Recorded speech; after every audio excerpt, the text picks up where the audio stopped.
میں سر آپ سے اس سے شروع کر لیتی ہوں پروگرام، کیونکہ سینٹ میں آج سینٹ کی پوری حیثیت پر ہی سوال اٹھا دیا شبلی فراز صاحب نے. آپ سینیٹر ہیں، وہ کہتے ہیں جی سینٹ ہی لیجٹیمیٹ نہیں ہے. بسم اللہ الرحمن الرحیم.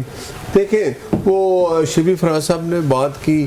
اب جب اپنی غلطی کوئی نہیں مانتا، آپ ہمیں بتائیں کہ جب مخصوص نشستوں کی اناؤنسمنٹ ہو گئی تو کس صوبے نے ان سے حلف نہیں لیا؟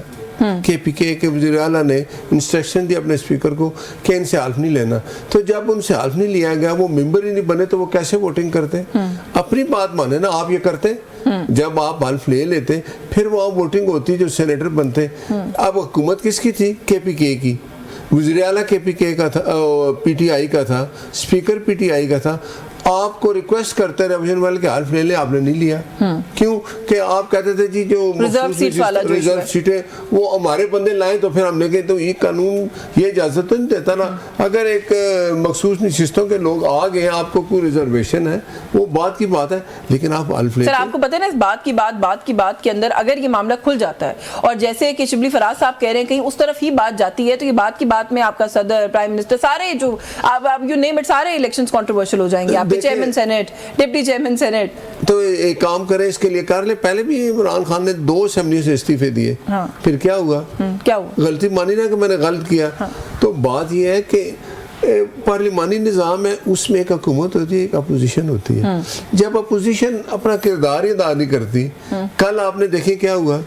کیا جو معزز دنیا ہے کوئی، وہاں اگر کوئی پارلیمانی نظام ہے، باہر آپ نے دیکھا اسمبلی میں بڑے بڑے کے سفیر باہر کی دنیا کے لوگ بیٹھے تھے، سارے ایمبیسیڈر تھے، اور وہ کیا میسیج لے کے گئے ہیں؟ اچھا، جو میسیج یہ دینا چاہتے ہیں وہی لے کر گئے نا. وہ تو بڑے کلیئر ہیں. وہ تو کہتے ہیں نا کہ ہم مانتے ہی نہیں ہیں اس ایوان کو، اس پارلیمنٹ کو. میں بتاتا ہوں یہ بات عمران خان نے 2018 میں جب مسلط ہوا، اس نے اس وقت آپ ہسٹری نکال لیں، اس نے کبھی بھی اپوزیشن سے بات نہیں کی. اگر کیا تو بتا دیں.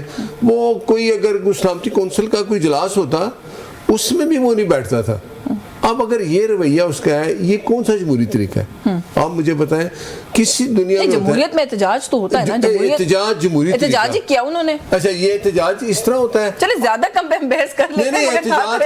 احتجاج کریں، آپ بات سنیں، جو پریزیڈنٹ بات کر رہے ہیں آپ سن کے اس بات کا جواب دیں.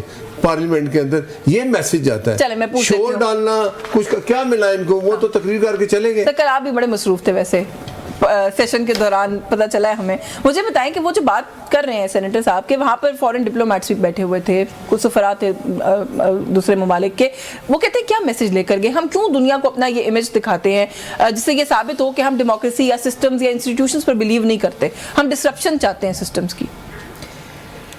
اچھا، مزے کی بات یہ ہے کہ ہمارے مسلم لیگ نون کے دوستوں کو یہ خوش فہمی ہے یا وہ پریٹینڈ کر رہے ہیں کہ دنیا کو کچھ نہیں پتا.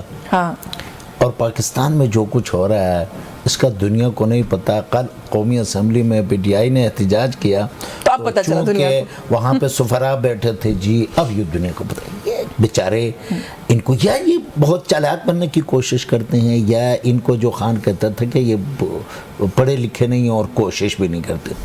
تو ان کے ذہن میں یہ ہے کہ ابھی تک پاکستان میں جو آئین کے ساتھ کھلواڑ ہوا، جو ہماری جوڈیشری تباہ کی گئی، اور جو انکمپلیٹ پارلیمنٹ کو لے کر یہاں پہ قانون سازی ہو رہی ہے، کیا دنیا کو یہ چیز نہیں پتا؟ اچھا سر، ایک تو یہ اینگل ہے نا جو آپ لے رہے ہیں، دوسرا ایک اور بھی اینگل ہے نا کہ کیا جو دنیا کے لوگ وہاں بیٹھے ہوئے تھے ہم سیولائزڈ لگے ان کے سامنے؟ یہ بھی ایک ایسپیکٹ ہے. ذرا چھوڑیں اس بات کو کہ ان کو پتا ہے ملک میں کیا ہو رہا ہے کیا نہیں ہو رہا. ایک سیولائزڈ بیہیویئر بھی ہوتا ہے نا لگنے کے لیے نا. دیکھیں سیولائز اس طریقے سے کوئی ایک دن اسمبلی میں کیسا بیٹھا کیسا اٹھا، اس سے نہ کوئی سیولائز ہو جاتا ہے نہ کوئی ان سیولائز ہو جاتا. جب وہ کسی قوم کو سیولائز یا ان سیولائز ڈکلیئر کرنے کے لیے کوئی بندہ دیکھتا ہے تو وہ یہ دیکھتا ہے کہ ان کی پولیٹیکل ہسٹری کیا ہے، ان کی کانسٹیٹیوشنل ہسٹری کیا ہے، یہ بیہیو کس طرح کرتے ہیں، ان کے ہاں الیکشنز کیسے کنڈکٹ ہوتے ہیں، اور ان الیکشن کے ریزلٹس کیا ہوتے ہیں. اب جس ایوان کے بارے میں، جس ملک کے آئین کے بارے میں پوری دنیا میں ڈاکومنٹریز بن گئی ہیں، پوری انٹرنیشنل میڈیا اس چیز کو کور کرتی آئی ہے کہ یہاں پہ 17 سیٹوں والی جماعت کو لا کر بٹھایا گیا ہے، اس کو گورنمنٹ دی گئی. تو کیا آپ یہ کہہ رہے ہیں کہ آپ کے احتجاج سے کسی کو کچھ نہیں پتہ لگتا؟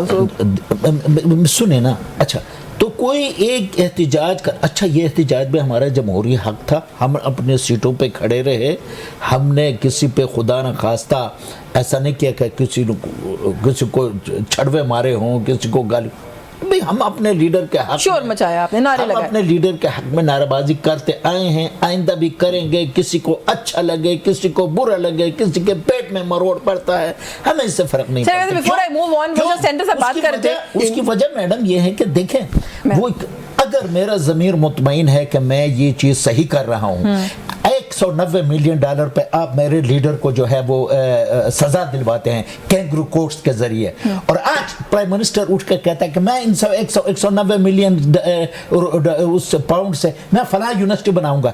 تو جب 190 ملین آپ کے پاس ہیں, آپ کے خزانے میں ہیں, تو آپ نے عمران خان کو کس بنیاد پر سزا دلوائی؟ یونیورسٹی بنا رہی ہے, دانش یونیورسٹی بن رہی ہے, میں پوچھ لیتا ہوں. کالج یونیورسٹی بناتے ہو, عمران خان کو اس کے بنیاد پر یونیورسٹی بنانے کی سزا دیتے ہو, خود آپ جو ہے آپ کہہ رہے ہیں آپ کا ضمیر مطمئن ہے بناتے ہو, اور پھر میں اس اسمبلی میں بیٹھ کر جو ہے جذباتی ہو گئے بڑے, میں ان کی صرف تقریریں سن. چلیں میں ویسے سینٹر صاحب کافی دیر سے کچھ کہنا چاہ رہے ہیں. فی الحال تو آپ خود ہو رہے ہیں. اچھا سنیں, القادر یونیورسٹی 190 ملین پاؤنڈ کی چوری آپ نے کی, مجھ سے جب وہ چوری ہو گئی تو پیسے کتھوں میں تو دسنا نا, ذرا صبر کرو نا. وہ پیسے کیسے آ گئے, وہ پیسے چوری ہو گئے تو دانش یونیورسٹی کیسے بن گئی انہی پیسوں سے؟ وہ پیسے یو کے سے آنے تھے اسٹیٹ بینک کے اکاؤنٹ میں, عوام کا پیسہ تھا. وہ پیسہ کہاں گیا؟ ملک ریاض کے اس اکاؤنٹ میں جو اس نے جرمانہ دینا تھا. کیوں بھائی آپ مجھے بتائیں, کوئی جواب ہے آپ وہ کے عمران پاس؟ خان کے اکاؤنٹ میں گیا کہ نہیں گیا یہ بتاؤ. نہیں گیا, وہ کہہ رہے ہیں آپ نے بینیفٹ دیا نا. عمران خان کے اکاؤنٹ میں نہیں گیا. نہیں لطیف صاحب, ان کا پوائنٹ یہ, وہ کہتے ہیں کسی اور کے اکاؤنٹ میں. ان کو میں وہی کہتا ہوں, مجھے آپ بتائیں کہ پیسہ آیا کہ اسٹیٹ بینک میں جمع ہونا ہے, گورنمنٹ برطانیہ نے بھیجا ہے, وہ پیسہ کدھر گیا ہے ان سے پوچھیں. وہ پیسہ انہوں نے ملک ریاض کا جو جرمانہ ہے وہاں جمع کرایا. لطیف صاحب وہ عمران خان صاحب کے اکاؤنٹ میں نہیں گیا, کدھر ہے, اور وہ پیسے کہاں گیا وہ کہہ رہے ہیں. What is this? اچھا جی, نہیں ویسے سینیٹر صاحب کا پوائنٹ ویلڈ ہے, سینیٹر صاحب کا پوائنٹ ویلڈ ہے. وہ یہ کہہ رہے ہیں کہ وہ جو پیسے ہیں وہ عمران خان, آپ کہہ رہے ہیں عمران خان ان کے اکاؤنٹ میں نہیں گئے, لیکن کسی کو تو بینیفٹ ہوا نا, اس شخص کو جس کو بینیفٹ نہیں ہونا چاہیے وہ بتا رہے ہیں. یہ سمجھائے نا کہ یہ نفع اور نقصان کے تو یہ ماہر ہیں. ایون فیلڈ کیسے بنا, یہ ان کو وہ چھپاتے یہاں پہ آ کے یہ کہتے ہیں. میں تھوڑا سا بات کو آگے بڑھا لوں, نہیں بڑھانی آگے, میں ان کو ذرا کلیئر کرتا ہوں. آپ مجھے بتائیں, وہ جو پیسہ تھا آپ کہتے ہیں چوری نہیں ہوا, آپ کہتے ہیں نا چوری نہیں ہوا پیسہ, وہ پیسہ چوری کے اسپیشلسٹ آپ ہو, ہم بتاؤ گے. نہیں وہ 190 کا علی بابا 40 چور تو کٹھے ہوئے نا, پھر پکڑ. اچھا دے, اگر وہ پیسہ ملک ریاض کے اکاؤنٹ میں پیسہ کیوں گیا, پھر وہ سپریم کورٹ نے واپس اسٹیٹ بینک کے اکاؤنٹ میں ڈالا, اس کے بینیفیشری کون تھے؟ جو القادر یونیورسٹی کی زمین لی گئی, فرا گوگی نے ادھر بنی گالا میں عمران خان تو نہیں تھے نا, اچھا اس کا ٹرسٹی بشرا بی بی نے, تو ٹرسٹی کا کوئی فائنینشیل وہ تو نہیں ہوتا, انٹرسٹ تو نہیں ہوتا. مجھے بتائیں, میں چوری کروں ایک مسجد بنا لوں, کیا مجھے ثواب ملے گا؟ سر ایک یونیورسٹی بنے, اس میں آپ کو کوئی ٹرسٹی بنا دیں تو آپ کو اس کا کوئی نفع بھی نہیں ملے گا. یہی تو بات ہے نا جو آپ سمجھ رہے ہیں. اسلامی ٹچ دے رہے ہیں. نہیں میں اسلامی ٹچ نہیں دے رہی. آپ بتائیں, بندہ چوری کرتا ہے, وہ کہتا ہے بھائی جان یہ چوری میں نے کی ہے 50 لاکھ کی, 25 لاکھ کی تو میں نے مسجد بنا دی. ایک کوئی کامنٹ, میں اس ایشو سے آگے بڑھوں گی نا, ایک کوئی کامنٹ اس پہ کر دیں, کیونکہ لطیف صاحب نے ایک بڑی انپورٹنٹ بات کی. انہوں نے کہا جی کل ہم نے احتجاج کیا یا ہم شور کرتے ہیں تو کیا اس سے دنیا کو پتہ چلتا ہے کہ پاکستان میں کیا خرابی ہے؟ ڈیموکریسی کی رینکنگز کے اندر پاکستان نے دنیا میں نیچے گیا ہے, ہم رینکنگ کے اندر. کرپشن کے اندر ہم نے ترقی کی ہے, ہم زیادہ کرپٹ ہو گئے ہیں. سیوکس کی رپورٹ اگر آپ نے دیکھی ہو, ریپریسڈ اسٹیٹ کی کیٹیگری میں انہوں نے ہمیں ڈال دیا. ایک آرگنائزیشن کا سروے ہے, اس کے اندر دنیا کو پتہ ہے, دنیا ویسے بھی ہمارے ساتھ یہ سارا کچھ کر رہی ہے. کینگرو کوٹ کدھر گیا ثاقب نثار, کدھر گیا آصف سعید کھوسا, وہ اعجاز الحسن, وہ کینگرو کوڈ تھی نا. نواز شریف کو آپ نے اس کے اوپر کیس بنایا کہ جی یہ اس کا پاناما کا, اس میں اقامہ کدھر تھا جس میں آپ نے اس کو سر ہم نے تو تب بھی آپ لوگوں کے حق میں کہا تھا کہ غلط ہوا, آج ہم ان کے حق میں کہتے ہیں تو آپ ہم سے ناراض ہو جاتے ہیں. بات یہ شروعات کس نے کی, ان کو سزا مل جاتی. وہ جو جج یہ سارا کام کرتے رہے. اعجاز الحسن وہ شخص تھا جس نے چیف جسٹس آف پاکستان بننا تھا, بھاگ گیا نا کیونکہ اس کو پتا تھا اس نے ابھی بھی ویسے ایک دو ایسے ابھی بھی ایسی ایک شخصیت ایک دو ہیں جنہوں نے چیف جسٹس بننا تھا لیکن پھر اس کے بعد ایک ترمیم ہوئی پھر اس کے بعد چلے میں ایک بریک لے لوں 26 ترمیم آئی نا تو اب لوگوں کو انصاف مل رہا ہے. دیکھیں پارلیمنٹ ہے اس نے قانون بنایا ہے, پارلیمنٹ کا قانون کا رائٹ آپ نہیں لے سکتے. 26ویں ترمیم میں ہم نے یہ پریشر ختم کیا کہ عوام حکومت کا کوئی پریشر ججز پہ ہوتا ہے اور وہ اپنی مرضی کے فیصلے کراتے ہیں. اب جج اپنی مرضی کے فیصلے کر رہے ہیں.